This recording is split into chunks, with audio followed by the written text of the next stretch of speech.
देखिए, मंत्री विधायक हों या प्रधानमंत्री हों या मुख्यमंत्री, उन तमाम लोगों को अब 1 माह के ऊपर अगर जेल होता है तो वो अपने पद को गंवा देंगे। वो ना चुनाव लड़ पाएंगे या किसी पद पर बैठ पाएंगे। ये बात हम नहीं, ये देश के गृह मंत्री अमित शाह कुछ दिनों पहले चर्चा में आया था कि वो संविधान में संशोधन करेंगे। इन तमाम मुद्दों को चर्चा करने के लिए पूर्व IPS अधिकारी अमिताभ कुमार दास हैं हमारे साथ।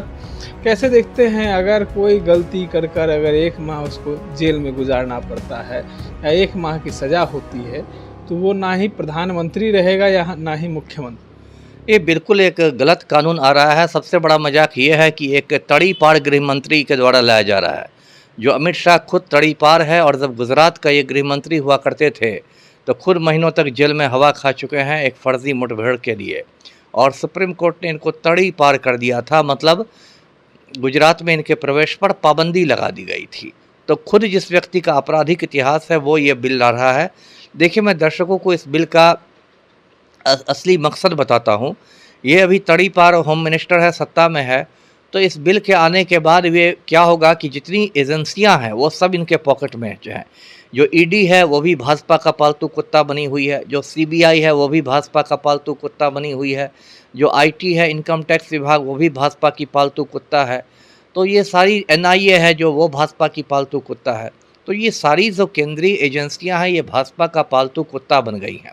ये बिल जब पास हो जाएगा तो तड़ीपार गृह मंत्री इन पालतू कुत्तों को विपक्षी नेताओं के पीछे छोड़ेगा और विपक्षी नेताओं को झूठे मामलों में फंसा कर जेल भेजा जाएगा। और 1 महीना जेल में रहना कोई बड़ी बात नहीं है। कोर्ट न्यायपालिका की प्रक्रिया इतनी धीमी है कि किसी निर्दोष आदमी को भी जेल में डाल दिया जाए तो कई महीने उसकी जमानत होते होते लग जाती है। इससे ये नहीं समझते हैं कि अगर ये बिल आता है तो तमाम जो सेवक हैं, विधायक हो, मंत्री हो या प्रधानमंत्री हो, मुख्यमंत्री, ये काम करेंगे। अगर ये काम नहीं करते तो कोई आम जनता भी अगर इन पर कोई मुकदमा दायर कर देती है तो ये जेल चले जाएंगे हर पद से। नहीं, आम जनता, मैंने वही ना कहा कि इस बिल की मंशा क्या है। मंशा काम कराना नहीं है। नरेंद्र मोदी पिछले 11 साल से क्या काम कर रहे हैं सिवाय वोट चोरी करने के। वो मकसद नहीं। मकसद ये है कि विपक्ष को के नेताओं को झूठे मामलों में फंसा के झूठे मुकदमों में फंसाकर जेल भेजकर उनको डराना धमकाना है। ये पिछले दरवाजे से देश में तानाशाही लाने की कोशिश डरा रहा है अभी सत्ता पक्ष को। क्या नहीं, विपक्ष जो डरा रहा है वो तो मतलब सही मुद्दों पर डरा रहा है, उस पर तो डरना चाहिए। जिस तरह मोदी जी वोट चोरी करके पिछले दरवाजे से प्रधानमंत्री बन गए हैं, या तड़ीपार अमित शाह वोट चोरी करके पिछले दरवाजे से होम मिनिस्टर बन गया है, तो विपक्ष तो सड़कों पर है। लेकिन ये जो कानून लाया जा रहा है, आप देखते होंगे ईडी जितने भी छापे मारता है कभी विपक्षी दल के ही लोगों पर छापे मारता है, कभी सत्ता पक्ष से जुड़े लोगों पर छापा नहीं मारता है। इसलिए सुप्रीम कोर्ट ने ईडी के डायरेक्टर को कान पकड़ के हटा भी दिया था। संजय मिश्रा ईडी का डायरेक्टर था। इसी तरह CBI पर सुप्रीम कोर्ट ने पहले ही टिप्पणी कर दी है कि ये पिंजड़े का तोता है, जो मालिक सिखाता है वही बोलता है।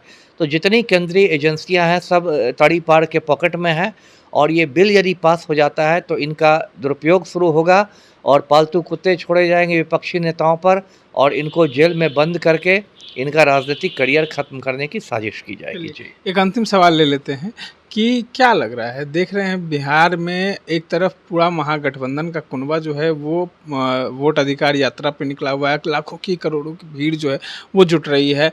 दूसरी तरफ प्रशांत किशोर पद यात्रा कर रहे हैं, वहाँ भी भीड़ जुट रही है।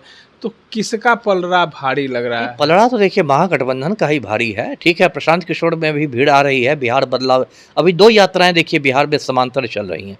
एक राहुल गांधी की वोटर अधिकार यात्रा और एक प्रशांत किशोर की बिहार बदलाव यात्रा। 2 यात्राएं समांतर चल रही हैं। लेकिन भीड़ के हिसाब से देखें तो राहुल गांधी की यात्रा में कहीं ज़्यादा भीड़ आ रही है।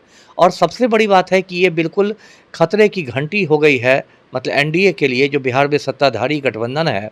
और इसलिए आप देखते होंगे कि किस तरह से नरेंद्र मोदी में एक बौखलाहट है, घबराहट है। बार बार दौड़ के बिहार आ रहे हैं। मैं तो कहता हूं कि अब पटना के गोलघर को ही प्रधानमंत्री आवास घोषित कर देना चाहिए, जिससे दिल्ली से इनको पटना आने की ज़रूरत ही नहीं पड़े और गोलघर में ही प्रधानमंत्री रहें। कभी 5 स्टार होटल बनवा रहे हैं मुख्यमंत्री। ठीक है, वो तो बनते बनते 50 साल बीत जाएंगे।